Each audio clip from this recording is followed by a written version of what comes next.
because it might help somebody. I'm about 7 months away from my husband's death.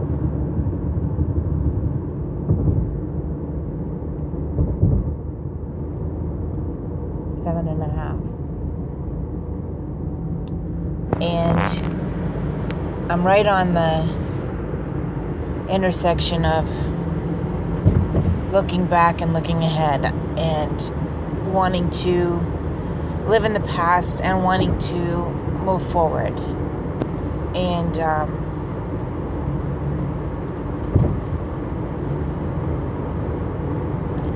being able to have memories, being able to remember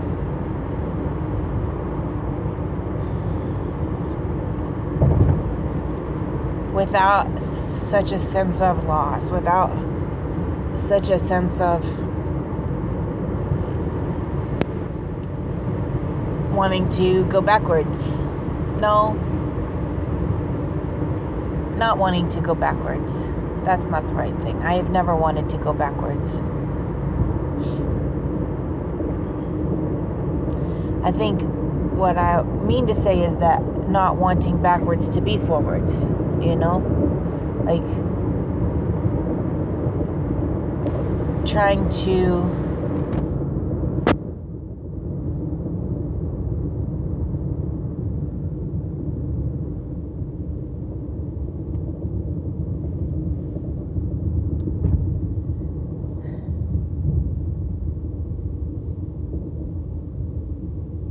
taking comfort in things that don't exist anymore.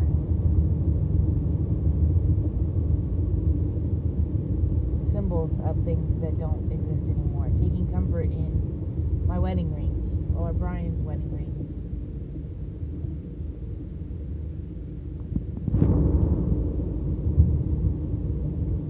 It's just a ring. It's just metal in a circle. But you take comfort in it, and you think about, and you don't think about anything. It's just, this is a way to cling to what you've lost. And it's helpful at first because it's comforting that it's not so far away. And that you can still recall feelings, you can still recall a sense of whatever it was. You can still recall it. You can still recall everything that was tied to that object. And so it's comforting, and that's helpful. But at some point, you're anchored to it. And you can't move forward if you're anchored. If you're anchored, you can only get so far away from that thing that is tying you to the bottom of the lake.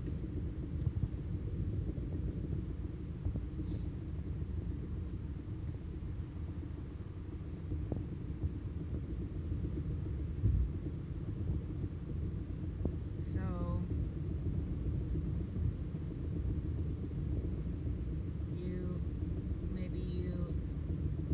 what I've done, I removed the anchor. I took my rings, I put them aside. They still are there. They're still, my rings are with Brian's rings, and they're tucked away like a talisman in a drawer, and if I need them, I could get them out. I could get each individual ring. I could get the box. It's all just a symbol, so it doesn't really matter. It's all just a symbol. Those things are not, they're just metal. Brian's not in them. Our marriage isn't in them. But you look at them and you touch them, and you can recall what they symbolize.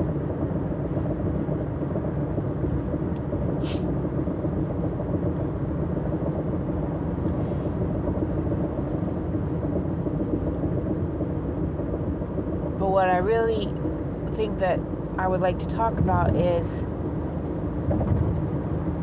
the random fear.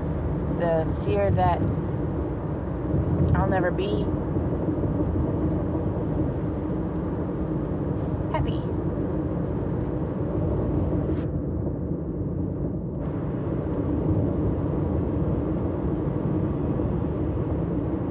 Or that no one could love me, or that Brian was the one person in the whole world who understood me. He was Brian was the one person in the world who got where I was coming from.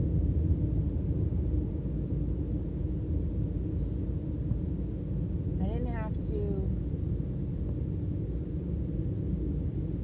but not always. I mean, that's not even really true. Brian didn't even know that I wanted kids. He knew. He said he didn't know. He said he didn't know how important it was. Maybe he knew, maybe he didn't.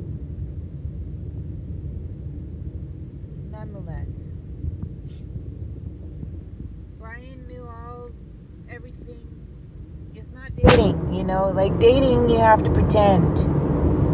And I don't know, in marriage you make sacrifice. You have to do things that you don't want to do.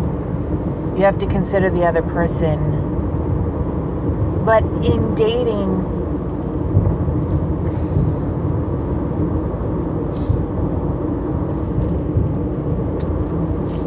there's risk. Like, you can make sacrifices in a marriage and it doesn't feel like a risk. Like, I'm gonna not go to school right now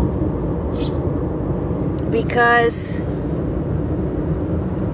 it's not what's best for the marriage, even though it might be what I want or what I feel is best for me. It's not what's best for the marriage, so I don't go to school. I make that sacrifice, and it's not a risk. There's no risk that I'm gonna do this thing for the benefit of the relationship, and then the other person is taking advantage. You know, your spouse does what's best for the relationship too, and they make those sacrifices. But what the fuck am I talking about?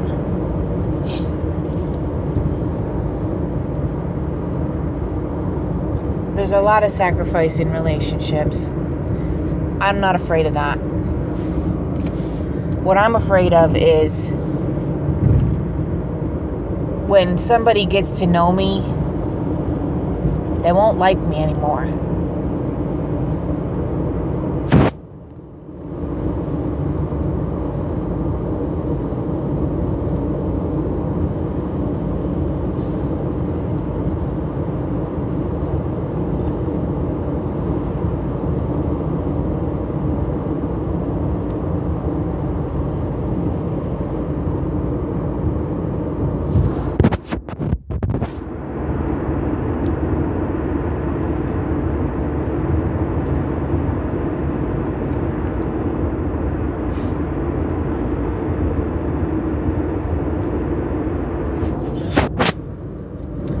I'm a lot cooler on the surface than I am deep down, and it happens a lot.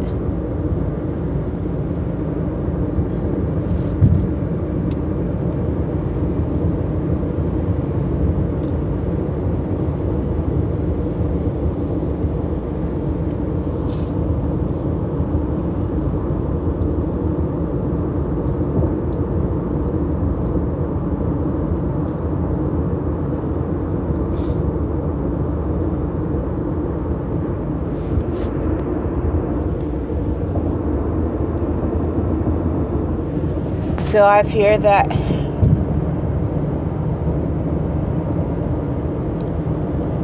I always felt like I was really lucky to find Brian at such a young age, and to not have to deal with all of the crap that people go through in their 20s.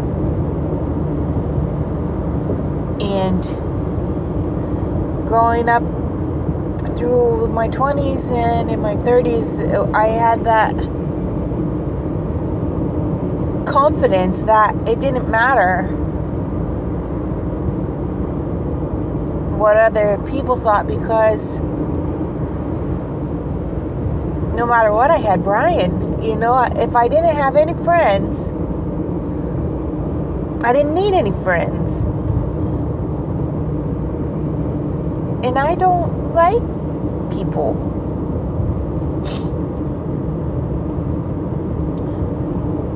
I don't want to have friends. Those, like, mid-level relationships are just work. I want to have someone who can just come in my house and sit down and watch TV, and I don't have to talk to him. Or whatever. I don't want to.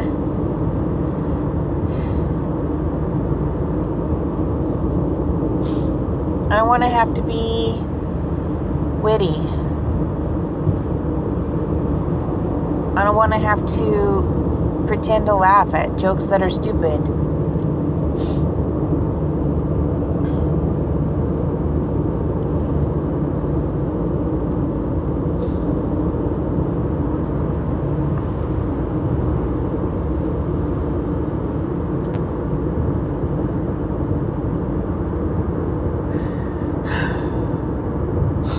I don't want to feel like I have to wax my eyebrows and wax my, Brian used to call it a stash wax. I don't want to wax my eyebrows. I don't want to shave my legs above the knee. I don't want to wear makeup. I don't want to go out to bars or clubs or dancing. I don't want to go dancing. I like to do things that I'm never going to meet anybody doing it.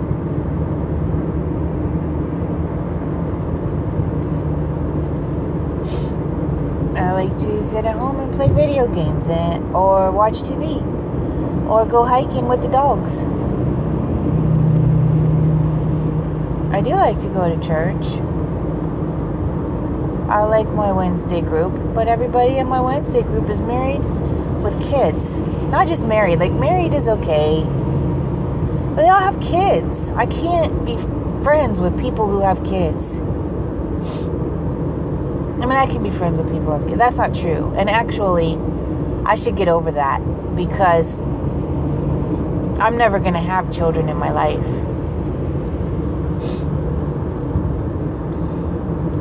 If I don't have friends that have kids.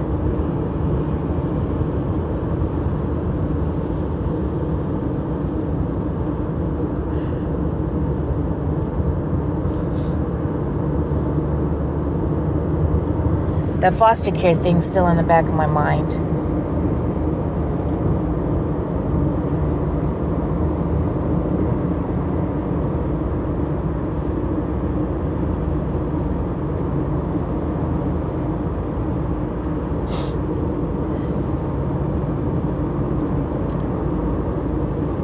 But I'm waiting.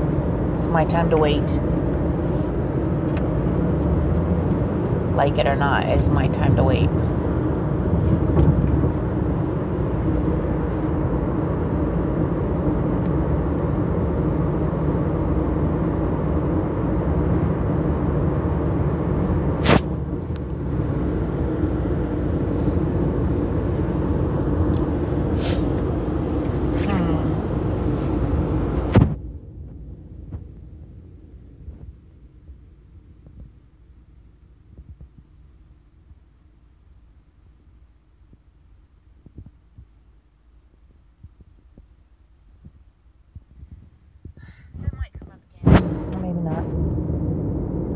Maybe I'll meet somebody and they'll have kids, and then we'll have grandkids, and I'll have babies, and I won't have to be the parent. That would be all right.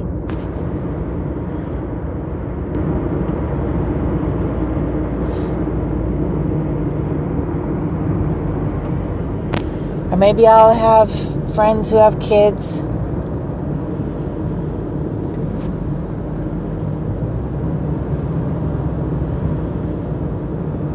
and I'll get to be involved in their lives in some way that's meaningful. I don't know, I just feel like that's weird.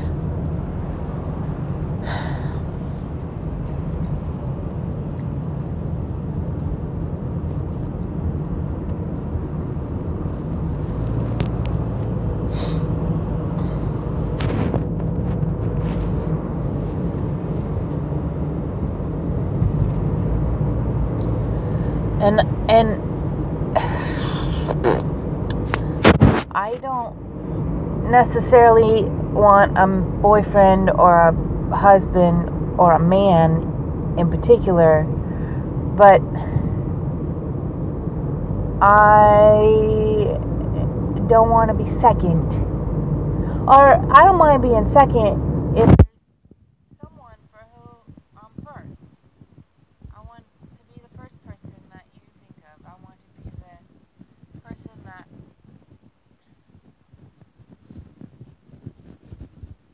maybe that's Katie, but I think that she is eventually going to find somebody else. Like that's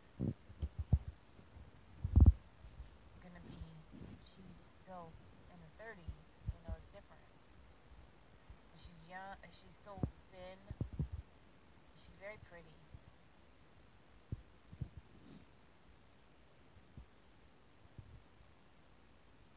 I don't know. I don't even know why I worry about this, but I do. But